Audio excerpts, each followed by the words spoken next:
Da ya ya ya ya ya ya da da da ma ya ya na na ma ya ya da da da ma ya ya ma ya ha ya da da da ha ya da da da ma ya yo ya na ma ya da da da ma ya. Ha ya ma ma da da da ma da da da da ma ma ha da da da da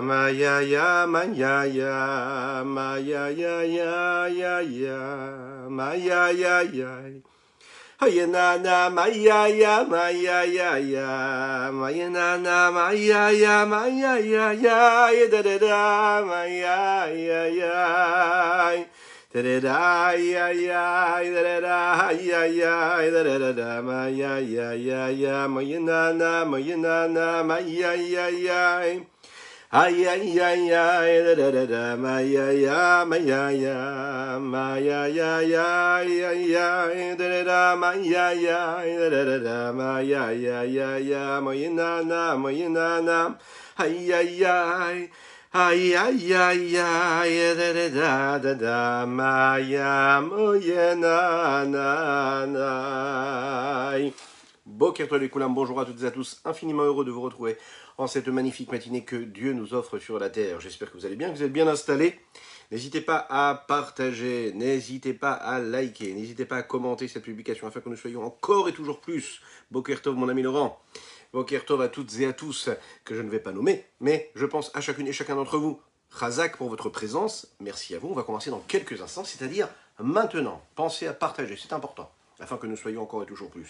Aujourd'hui, nous étudions notre 7e chapitre. Nous allons rappeler un petit peu ce dont il est question. Dans le chapitre précédent de ce 7e chapitre de la Igreta Teshuvah, nous parlons du sens profond, essentiel des conséquences qu'engendraient les fautes que nous commettons et de la Teshuvah. Voilà. La faute, le chet, la faute, c'est-à-dire l'égarement, c'est ce qui fait descendre en réalité l'influence divine, ce qui nous donne cette énergie, cette vitalité. Il a fait descendre ce qu'on appelle la Shrina, on fait descendre cela, c'est-à-dire le dernier E du nom de Yud-Ke Vav-Ke, le dernier, ce qu'on appelle dans les mots de la Kabbalah le He-Tata'a, le dernier E, Yud-Ke Vav-Ke, ce dernier, on le prend, on le fait descendre dans les sources de l'impureté, dans la Touma. Qu'est-ce que cela engendre? Cela engendre l'exil de la Shrina, puisque son énergie, qui était là censée créer et produire de la sainteté, de la Gdusha, on a pris cette énergie-là, et on l'a pris, cette énergie divine, et puis on a accompli une faute, on a commis une faute, et bien on a pris cette énergie-là, on l'a fait descendre dans l'enceinte de l'impureté. Et donc, la Shrina se retrouve en exil, et puisqu'elle se retrouve en exil, il est nécessaire de faire Teshuvah, et quand on fait Teshuvah, on ramène le dernier et, on ramène cette énergie-là, à sa source première, à sa racine qui se trouve dans le nom de Yud-Ke Vav-Ke, et c'est ce que l'on appelle Teshuvah. Teshuvah en deux mots, Tashuv, ramener le et, le dernier et du mot de Teshuvah, c'est-à-dire le dernier du nom de Dieu Yud-Ke Vav-Ke, à son niveau initial. Alors il faut savoir que, nous l'avons dit aussi également, la faute elle a une conséquence non seulement particulière et précise pour chacune et chacun d'entre nous, mais également pour le clan d'Israël, pour la globalité du peuple juif, mais pas seulement pour l'humanité tout entière. C'est-à-dire que chaque pensée, chaque parole et chaque action que nous accomplissons dans notre vie a des conséquences considérables. C'est la raison pour laquelle un juif se doit d'être sérieux, un juif se doit de servir un système qu'Akadosh Baruch Hu nous a donné. Il nous a offert ces principes-là, ces valeurs, ces repères, qui nous permettent justement de faire en sorte que cette énergie de Shekhinah ne soit pas en exil, mais elle soit constructive. Chaque faute, en réalité, c'est une façon d'approfondir et de tomber encore un petit peu plus dans cet exil-là. Par contre, la Teshuvah, c'est la délivrance, la libération, c'est ce que nous appelons la Géoula. Une fois qu'on a compris l'essentiel même et l'essence même, la nécessité de cette Teshuvah, on va étudier ensemble quels sont les chemins de cette Teshuvah. Comment on peut faire Teshuvah? Est-ce que c'est facile? Bon, vous allez me dire tout de suite, non, c'est pas facile, mais rien n'est facile. Mais en tout cas, quand on a la technique, quand on a le mode d'emploi, c'est un peu moins compliqué, et on sait dans quelle direction on doit se diriger. Il va nous dire concrètement qu'est-ce qu'on doit faire, comment on doit y arriver, comment l'homme peut réussir à transformer le processus d'évolution de sa vie, de son existence, qu'en mettant un processus de construction permanent et non pas un processus qu'il subit et qui devient en fait cette forme d'exil personnel. Je vous souhaite un très très grand Lechaïm et nous démarrons tout de suite.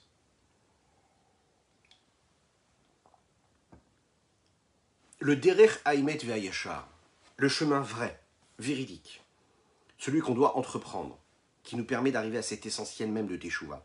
Cette Teshuvah inférieure, dans cette Teshuvah inférieure, il y a deux choses globales.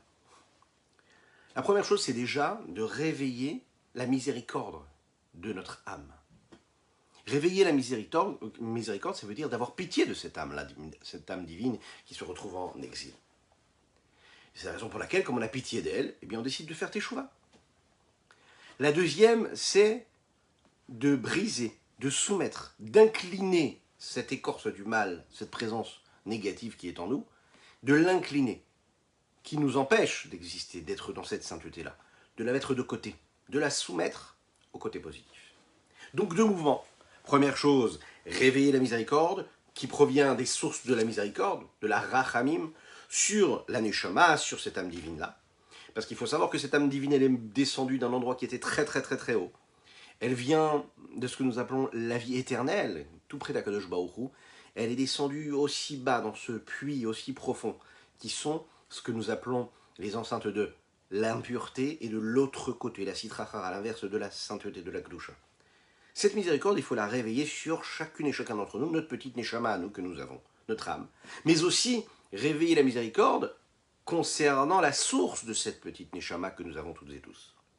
Réveiller la source même et aller chercher la vitalité qu'il y a, qui se trouve où ça dans le nom de Akadosh Baruch Hu Yudke Vavke. C'est la raison pour laquelle la faute d'un homme et sa chute, c'est aussi ce que nous appelons en hébreu le Chilul Hashem. Quand un homme faute, en fait, il est en train de profaner le nom de Dieu. C'est pas seulement lui qui pose problème quand il s'égare, mais c'est également, il entraîne avec lui le clan d'Israël, le peuple juif, mais aussi Akadosh Baruch Hu lui-même. Pourquoi est-ce que quand un homme faute, eh bien, il profane le nom de Dieu? Quel rapport y a-t-il? Parce qu'en fait, quand un homme faute envers Dieu, la question c'est pas qu'est-ce que vont dire les autres par rapport aux actes que j'ai pu accomplir, commettre.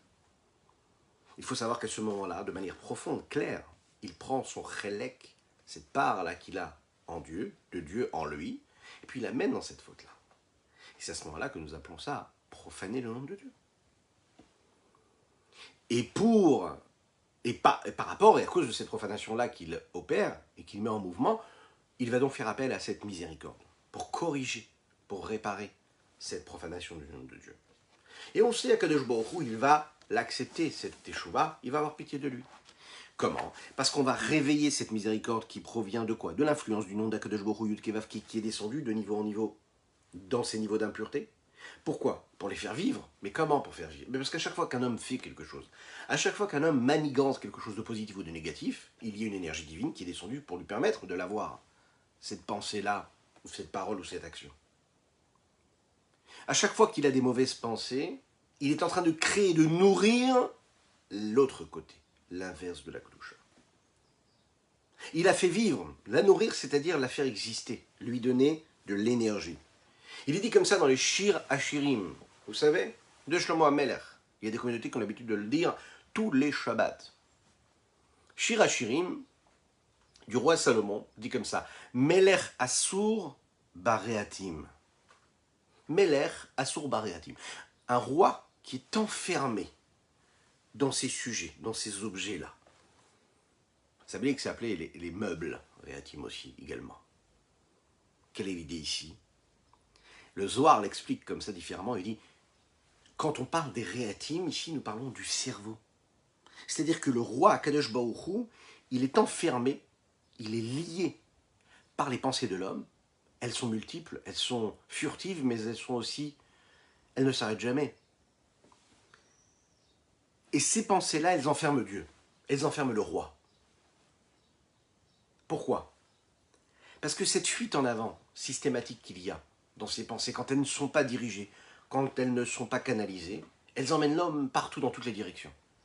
Mais il faut savoir qu'à chaque fois qu'il pense d'un côté ou de l'autre, même quand il ne le maîtrise pas, il est en train de prendre Dieu avec lui dans ses pensées.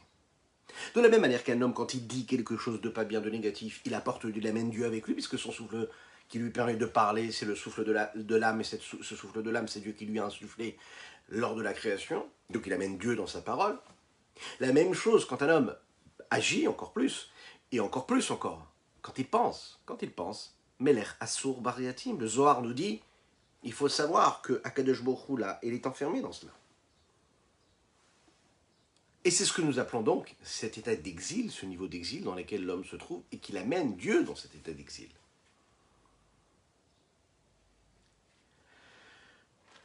Le Rabbi Shlomo Zalman ici est en train de nous dire qu'à un moment précis de notre vie, de notre quotidien, de notre emploi du temps, il faut se poser et réveiller de la pitié pour cela. Faire appel à la miséricorde de Dieu, c'est dire voilà, j'ai pris conscience de ce que j'ai fait. J'ai pris conscience de cet enfermement. J'ai pris conscience de ce que j'ai fait à Dieu lorsque j'ai pensé de cette façon, ou lorsque j'ai parlé ou j'ai agi de cette façon-là. Avoir pitié, c'est-à-dire que je prends conscience de ce que je l'ai fait, ce que je lui ai fait, ce que je peux faire pour réparer cette faute-là. Et il y a un temps pour cela qui est précis. Le Rabbi Shlomo Zalman nous l'a dit, ce temps précis, c'est ce que nous appelons Tikkun Chatzot. Tikkun Chatzot, les gens pieux ont l'habitude de le faire. En général, c'est vers 2h15 du matin, en fonction du pays. En Eretz Israël, ça peut être dans les minuit et demi. Il faut bien regarder. Mais bon, je vous rassure, on n'est peut-être pas tous au niveau de faire le Tikkun Chatzot, mais c'est important de savoir que cela existe. Ce Tikkun Chatzot là, c'est un moment où on fait un bilan sur notre vie. On réveille la miséricorde de Dieu, on fait appel à sa miséricorde. On va pleurer, on va implorer Dieu de nous pardonner. Et on va aussi penser surtout au Beth Amikdash à ce moment précis. Le Rabbi Shlomo Zalman nous dit ici, quand pendant le Tikkun Chatzot, toutes les nuits, on s'arrête, on arrête l'engrenage et le cheminement de notre existence personnelle, et puis on s'arrête et on pense à Dieu. Et on pense à quoi? Rappelez-vous bien à quoi on pense. On ne pense pas à notre petite vie, à ce qu'on aimerait avoir, à la parnassa qu'on aimerait avoir, etc., à tous nos besoins, pas du tout. On va penser à l'exil de la Shrina, l'exil de Dieu. Qu'est-ce que Dieu subit quand nous ne faisons pas ce que nous devons faire? Le fait de penser à cet exil-là de Dieu, à ce moment-là, c'est un moment propice pour réveiller la miséricorde de Dieu et faire appel à son pardon.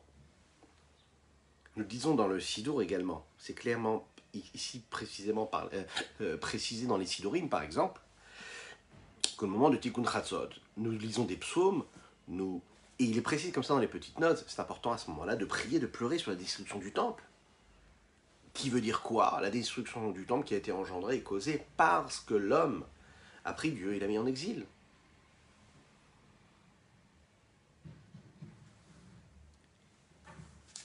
Il est dit comme ça dans le texte, Nafla ateret rochenu, oina lanu kichatanu. C'est un texte qui provient des textes de Echa que nous lisons le jour de Tisha B'Av, qui lui commémore la destruction du temple. Et ça tombe bien puisque nous sommes dans cette période-là des 3 semaines qui justement ont précédé et ont mis en route cette destruction malheureusement à partir du 17 Tammuz. Il y a à ce moment-là précis, nous parlons de la tête, nous parlons de la couronne du peuple juif qui est tombée. Quelle est cette couronne-là? La Kabbalah nous dit, cela fait référence à la source de la Neshama, la source de l'âme qui est habillée dans le corps de l'homme. Elle est un petit peu là comme une couronne qui l'entoure. Cette source de l'âme, cette racine de l'âme juive, c'est cette présence de Dieu que nous appelons la Shekhinah. Elle est tombée. Et pourquoi est-ce qu'elle est tombée, la couronne? Vous allez comprendre tout de suite, c'est assez simple en fait, c'est très technique. L'Echaim. Lorsqu'un homme se baisse pour ramasser quelque chose, ou lorsqu'un homme chute, il peut être très très haut, ça peut être un roi, ça peut être un prince, il peut être très très grand. Et bien quand il va se baisser, sa tête, elle peut être très haute, et la couronne qu'il porte sur sa tête peut être aussi très très très belle, d'une grande valeur, mais dès l'instant où il va s'incliner, il va aller vers le bas, et bien sa couronne va tomber par terre. Elle va tomber, en tout cas elle va se diriger vers le sol, vers le bas. aussi grand que l'on puisse être. Lorsque l'on chute, on se fait mal, et puis on est grand, lorsque l'on chute, on se fait encore plus mal. Hein, vous connaissez la différence entre un enfant et un adulte. Pourquoi est-ce qu'un enfant, quand il tombe, il se relève tout de suite? Ben parce qu'il a compris que c'est comme ça que dans la vie il faut faire, il faut tomber 7 fois et se lever, et c'est ça le tzaddik. L'enfant ne se fait pas mal parce qu'en fait il ne tombe pas de haut. Il est petit, et donc quand il tombe à terre, eh ben la chute, elle n'est pas aussi importante. L'adulte, le grand, hein, celui qui est grand de taille, eh bien qu'est-ce qui se passe? Eh bien, quand il tombe de plus haut, donc il se fait encore plus mal. Quand on a une couronne et qu'on porte une couronne, c'est-à-dire la couronne céleste, cette couronne c'est la représentation de Dieu ici-bas sur terre, sur nous, sur notre existence, sur notre corps, sur notre âme, la source de l'âme, la shrina. Quand on fait une bêtise, quand on fait une erreur, quand on fait une faute, eh bien c'est pas seulement nous qui allons vers la faute. Notre chute, elle l'amène avec elle la couronne de Dieu qui est sur nous. Et donc cette chute-là, elle est vertigineuse. Elle fait très très très mal parce que nous portons cette couronne. Celui qui ne porte pas la couronne de Dieu, il peut se faire mal, mais c'est un petit. Mais chaque juif, chacune et chacun d'entre nous, on porte cette couronne de Dieu. Donc quand on s'égare et qu'on profane le nom d'Hachem, eh bien cette couronne-là, on la fait tomber. Cette couronne, c'est la source de la mnafla atterrot chez nous.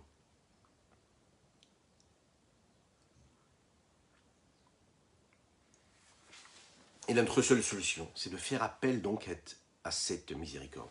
Le Ramak, Rabbi Moshe Cordovero, qui est un grand grand maître de la Kabbalah, le dit, la raison pour laquelle nous appelons ça, cette couronne-là que nous avons fait tomber, Nafla atterrot chez nous, il explique, il dit qu'il n'y a pas plus grave que cela. Il n'y a pas pire que cela. Un roi qui est méprisé de cette façon-là, et en fait, on doit penser à ça à chaque fois qu'on fait une faute. Et quelque part, ça nous permet de prendre conscience des conséquences de ce qui vont être mis en route à cause de cela. Lorsqu'un homme réfléchit à la grandeur de l'infini du Saint béni soit-il, il réfléchit à Dieu, il se dit, voilà, Dieu, il remplit tout le monde. Dieu, il entoure tous les mondes. Akadosh Baruch Hu, il est dans l'énergie de chaque pensée, chaque parole et chaque action que nous avons. Chacune et chacun d'entre nous, en fonction des capacités intellectuelles que nous avons, de discernement, de compréhension. On va réfléchir à la grandeur de Dieu. Réfléchir, ça veut dire se poser. C'est la raison pour laquelle nous avons parlé du Tikkun Chatzot, mais ça peut être à un autre moment, en fonction de chacune et de chacun, de se poser, de réfléchir vraiment aux conséquences de nos actes, de nos pensées. De se dire, voilà, qu'est-ce qu'on a fait à Dieu? Comment est-ce qu'on l'a profané? Comment est-ce qu'on l'a abîmé quelque part, à travers nos actions et nos paroles et nos pensées? Comprendre l'infini du Saint béni soit-il qui donne cette énergie à chacune et chacun d'entre nous. Alors à ce moment-là, on va arriver à une forme d'amertume. Une forme d'amertume qui est une forme de mélancolie positive, qui nous amène à être triste, mais triste positivement, puisqu'on sait un juif ne peut pas être triste, il n'a pas le droit d'être triste. Un juif, il peut être mélancolique positivement, c'est-à-dire être triste d'avoir fait une faute, mais tout de suite transformer cela en une énergie positive, constructive. Il va faire teshuva. La première étape de la teshuva, c'est ce regret, cette amertume, se sentir vraiment amer. Mais qu'est-ce que ça veut dire se sentir amer? Un homme qui se sent triste, alors qu'est-ce qui se passe? Eh bien, il abandonne complètement. Il se sent tellement triste, qu'est-ce qu'il fait? Eh bien, il se laisse aller encore plus. L'homme qui est amer, pas du tout. Il est amer face à la situation, face à l'événement qu'il est en train de vivre, et il se dit, qu'est-ce que je vais faire pour changer de cette amertume, pour sortir de cette amertume? Lorsqu'un homme, il se sent amer, cette sensation, cette émotion-là, oblige l'homme à sortir de son état.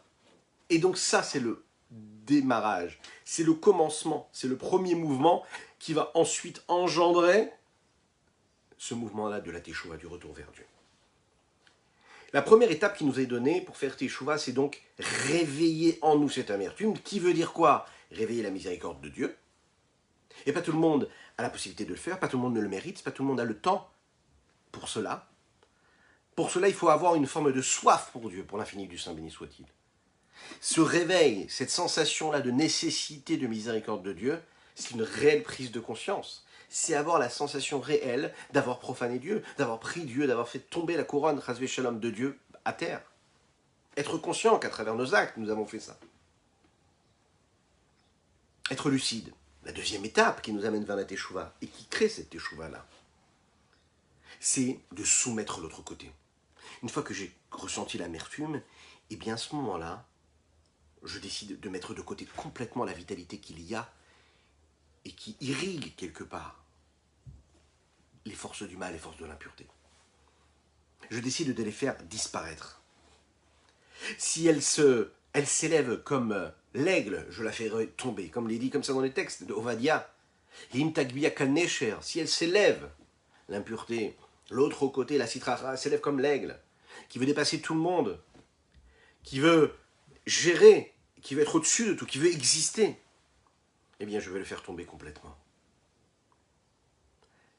Parce que la définition même de ce qu'est un homme qui faute, c'est de se détacher de la sainteté. Et se détacher de la sainteté, c'est-à-dire laisser le pouvoir à l'impureté. En fait, c'est assez simple. La limite est très, très, très, très fine. D'un côté, nous avons la sainteté, de l'autre côté, nous avons l'inverse de la sainteté. Qu'est-ce qui différencie l'un ou l'autre? C'est le moi, ce qu'on appelle le ani. Quand un homme est dans le ani, dans le moi, c'est-à-dire qu'il existe pour ce qu'il est lui, alors à ce moment-là, il est de l'autre côté. Il est en train de se nourrir des forces de l'inverse, de la sainteté, et il est en train de nourrir également, lui donner de l'énergie, il lui donne de l'oxygène, il a fait exister. Lorsqu'un homme prend ce ani, il prend les mêmes lettres, et il les intervertit, c'est-à-dire que ani, ça devient aïn, ce sont les mêmes lettres, mais on ne les passe pas de la même manière. Au lieu d'avoir le aleph, le nun et le yud qui donnent le ani, le moi, je prends le aleph, je le laisse en premier, mais le nun et le yud, je les intervertis. Et à ce moment-là, je mets le yud en premier et ensuite le nun. Le yud du nom d'Akadosh Baruch Hu, du nom de Dieu.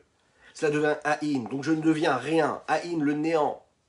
Alors à ce moment-là, quand je suis le néant, quand je n'existe pas en tant que tel, quand je me mets complètement en retrait, que j'existe que parce que je suis le transmetteur, le passeur, je suis là pour, comme ce tuyau de transmission. Parce que je suis là juste un intermédiaire de Dieu, je le comprends. Donc quelque part, ça me ramène quoi? À une condition de néant, d'abnégation, d'annulation. Et lorsqu'on est dans cette abnégation, on laisse la place à Dieu, puisque moins on est, plus lui il est. Et le but d'un homme sur terre, c'est de ne pas être lui, mais d'être en retrait pour laisser Dieu exister grâce à lui et par lui. Lorsqu'il y a l'inverse, lorsqu'il y a le yesh, lorsqu'on se sent exister, on ne laisse pas Dieu être.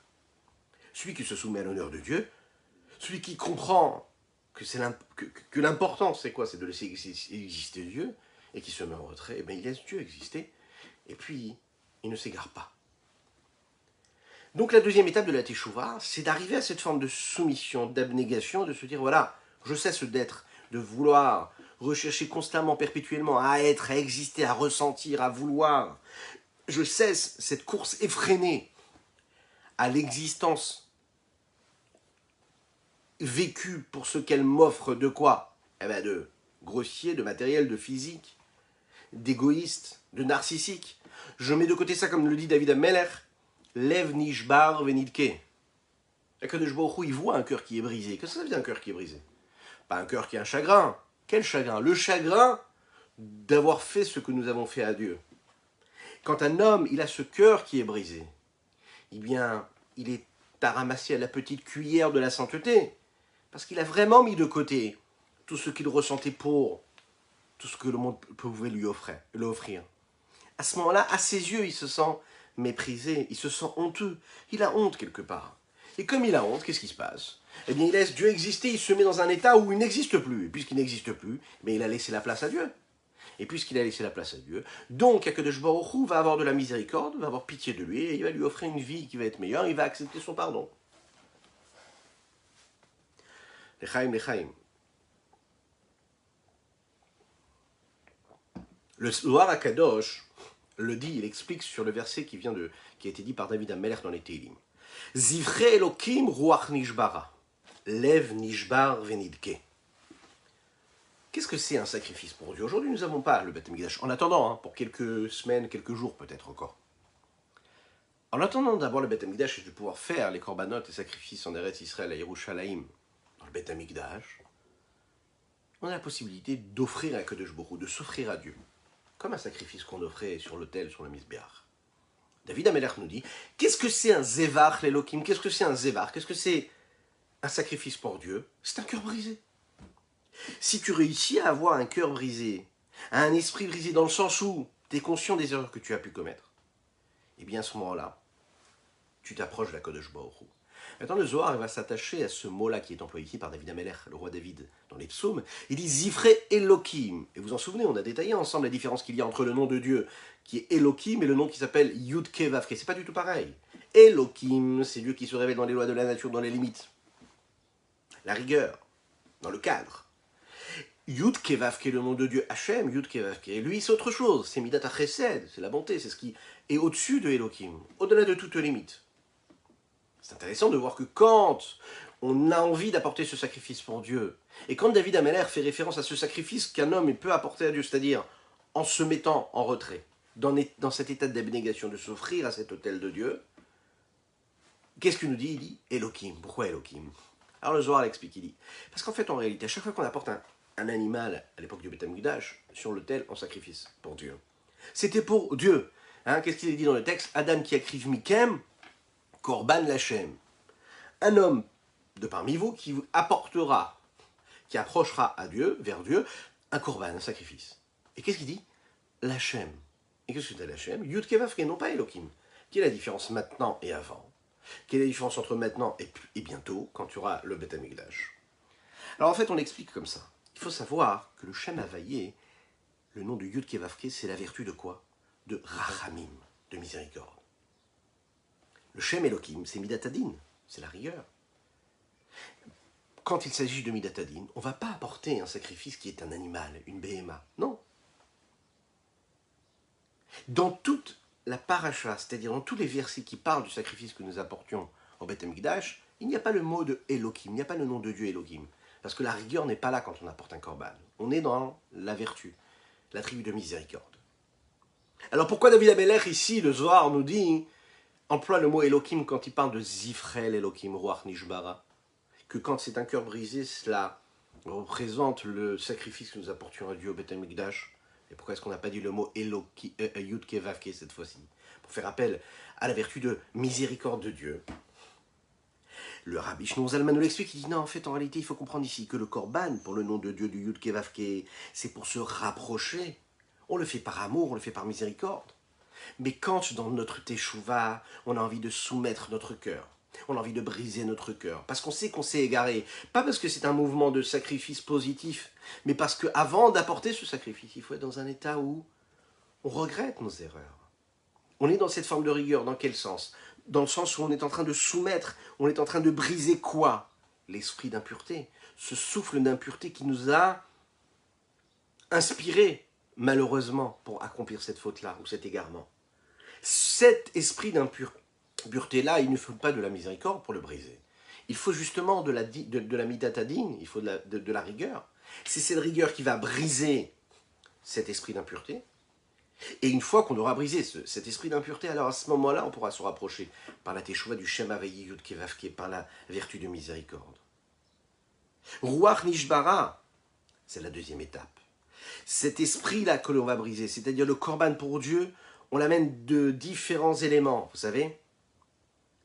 On l'amène de cet esprit brisé, mais on l'amène aussi de Zifré Elohim. Zifré Elohim, c'est-à-dire cette rigueur que nous avons et qui est dans notre âme. Quand, à la place d'amener un animal qui vient de l'extérieur du Beth Amikdash, on le pose sur le Misbéach. Et qu'est-ce qu'on va faire? On ne va pas apporter un animal qu'on va aller chercher à l'extérieur du Beth Amikdash. On va aller chercher en nous, c'est-à-dire notre animal que nous avons en nous. Cette âme animale qui est en nous. On est en train de prendre cela et de l'amener à Kadosh Baruch Hu. Eh bien, cela s'exprime à travers cette soumission que nous avons et cet esprit brisé que nous avons. Cette sensation où on se dit, ce sentiment, je me dis, je cesse d'exister pour ce que mon corps me demande d'avoir, de ressentir. Je cesse d'exister à travers cette nécessité d'assouvir mes pulsions, d'assouvir mes passions, d'assouvir, quand elles sont négatives, quand elles sont interdites par la Torah, bien sûr. Je cesse d'exister à travers cette course effrénée à être, à ressentir, plus que l'autre, dans cet égocentrisme. Ce korban-là, c'est justement ce dont il est question ici. Quand on va réussir à briser notre cœur pour ce qui est négatif, et qu'on va le mettre dans le positif, alors à ce moment-là, on va réussir à s'attacher à Dieu. Maintenant, comment on a réussi à briser ce cœur? Parce que, oui, on le dit, mais comment le faire? Alors, nous en avons parlé dans les chapitres précédents par le Rabbi Shlomo Zalman, il nous a donné quelques techniques. Il a dit à l'époque, qu'est-ce qu'on faisait? On faisait des jeûnes. Parce que quand tu jeûnes, tu te fais du mal. Enfin, tu te fais souffrir un petit peu. Et donc, quand tu es dans un état comme ça, de souffrance, alors ça te permet de remettre un petit peu en question. Tu laisses un petit peu plus de place au spirituel et moins au matériel. C'est logique, un homme qui ne mange pas, mais il se détache de la matière. Hein, il se spiritualise un petit peu plus. Mais on le sait, nous l'avons dit, à notre époque, nous ne sommes pas capables de le faire. Donc une des techniques, c'est de jeûner. D'arriver à quoi? Eh bien, à laisser un petit peu plus de place à l'esprit et moins au corps. Et de cette façon-là, se rapprocher d'Hachem. Alors, une des techniques que nous avons données, c'est comme nous n'avons pas la force de jeûner, eh bien, il faut donner la tzedaka. La tzedaka qui correspond à l'argent qu'on aurait mis pour un repas, eh bien, on le donne à la tzedaka. Et de cette façon, on rachète un petit peu ces fautes-là. On les rachète dans le sens où on répare ces fautes-là. Comme David Amelach l'a dit, et le Chachamim l'explique très très bien, le roi David, il dit « Velibi halal bekirbi ». Pourquoi? Il dit « En moi, mon cœur, il a laissé un espace vide, complètement, c'est vide ». Qu'est-ce que ça veut dire, vide? Ça veut dire qu'en fait, chez Enlo Yetzerara, Kiarago Betanit, il n'a plus de Yetzerara. Pourquoi il n'a plus de Yetzerara? Parce qu'il a tué son Yetzerara. Comment? En jeûnant. Il lui a donné tellement de coups physiques à ce Yetzerara qui n'existe plus. Maintenant, à notre époque, où c'est pas si facile, Rabbi Shlomo Zalman nous l'a dit, l'essentiel même, c'est la soumission que nous sommes capables de faire et d'accomplir en ayant ce cœur brisé. Pas besoin de jeûner. Juste, vous pouvez être dans les transports en commun, vous pouvez être dans le TGV, vous pouvez être dans le train, vous pouvez être dans le métro, même dans le RER, vous pouvez être dans votre voiture, vous pouvez être en train de marcher, en train de faire votre exercice physique avant d'aller au travail, avant d'aller prier, peu importe. Et juste, vous pensez à cela, vous vous concentrez, vous laissez votre cœur s'exprimer et vous soumettez tout ce qui vient, toutes les énergies qui viennent de votre cœur et qui se dirigent vers le mal, vers le négatif, et vous l'annulez, vous le soumettez, vous êtes dans cet état d'abnégation. C'est une forme de jeûne. Vous videz votre cœur comme le jeûne vide le cœur de celui qui a fauté. Quand on est dans cette forme de soumission et de réelle conscience, à ce moment-là, notre personnalité se vide de cet asservissement pulsionnel, matériel et physique et laisse place à une forme de spiritualité et de sainteté. Regardons dans les mots ce que nous dit le Tanya aujourd'hui. Comment est-ce que l'homme peut arriver à briser son cœur? Une petite partie de ce sujet-là, où elle est desigoufim vitaniot bedorotenu, c'est d'y arriver en faisant un petit peu souffrir notre corps. Comment? En jeûnant. Dans nos générations. Chez nous, maintenant, pour notre génération qui n'a pas la force de jeûner tant que ça, qui est David Amelach, comme David Amelach qui avait dit, le roi David, comme les Chachamim nous disent dans les Gemara Yerushalmi, précisément Brachot. Al-Pasuk velibi halal bekirbi. Ce qui est dit dans les Tehilim, dans les psaumes, et mon cœur a laissé un espace vide. Sheharago betanit. Parce qu'il avait tué ce cœur-là par les Tanit, par les jeunes. Ach, ikach natalev liot nishba v'dit kevavad ruachatoma mistracha ou liot mare de chouj bena. À notre époque, la meilleure façon, la meilleure technique d'y arriver, ce n'est pas de jeûner parce qu'on n'en a pas la force, mais c'est de faire partie de ceux qui sont ces grands, allez, on va les appeler des experts comptables. Oui, pourquoi des experts comptables? Un expert comptable, c'est quelqu'un qui est très posé, qui a la tête sur les épaules justement, et qui est là pour gérer un petit peu le flux d'informations qu'on va lui donner, et il va mettre un petit peu d'ordre. Et il sera capable de vous dire combien, tant, quand ça, pour si, pourquoi et comment. Un homme, il se doit d'être un expert comptable. Ça veut dire quoi? Ça veut dire en réalité, au lieu de jeûner, et puis il va faire du vide un petit peu dans son esprit, dans son cœur, dans ses émotions. Il va prendre conscience de la soumission qui est nécessaire.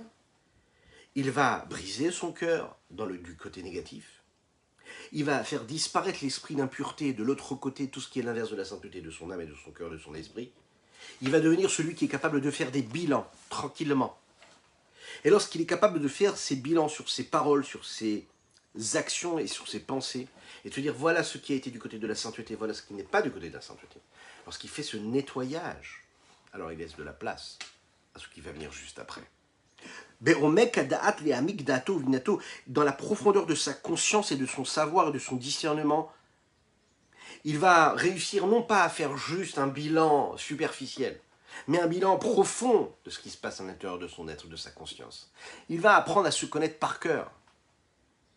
Il va réussir à le faire. Bonne route, mon ami. Sha'achat, même si c'est un seul instant. Alors, ça peut être vraiment 1 heure, 60 minutes, mais ça peut être aussi un seul instant. Parfois, on peut le faire en quelques secondes, vous savez. Juste être en pleine conscience de notre état émotionnel, de notre état spirituel. C'est déjà un instant, c'est un moment. Ça peut se faire en quelques minutes. Ça peut se faire en prenant une feuille de papier et un crayon. Ça peut se faire en prenant son téléphone et puis en mettant une note, en faisant un bilan, en notant, point par point, où est-ce qu'il en est notre cœur, où est-ce que notre âme en est, de quel côté faire un petit tableau, vous savez, de quel côté je nourris et j'investis de l'énergie dans le côté négatif, la touma, l'impureté, chas v'shalom, et de quel côté, et qu'est-ce que je fais, ce à quoi je pense, ce que je dis dans ma journée, qui correspond plus à la sainteté. Je fais le tri. Cela, hein, de le faire chaque jour, il nous le dit, un seul instant, par jour. Il dit Bechol Yom, chaque jour ou laïla, ou bien la nuit, l'ifne tikkun chatzot, avant ce tikkun chatzot dont nous avons parlé tout à l'heure. Alors, bien sûr, vous savez que chaque jour, les tzadikim, eux, ont l'habitude de prier pour le monde, pour la conduite du monde.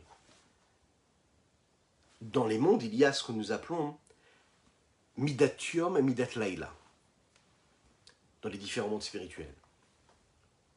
La notion de jour et la notion de nuit existent, même si, techniquement, il n'y a pas de jour, il n'y a pas de nuit.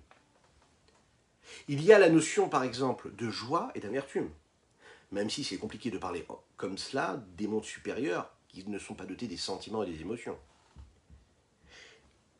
Ce qui est dit ici, c'est que la Kabbalah nous dit que Chatzot, c'est-à-dire la moitié de la nuit, c'est un moment qui est précis et qui est justement cette frontière-là, qui est le moment où on relie le côté jour et le côté nuit, le côté sombre et le côté lumière, le côté amertume et le côté de joie.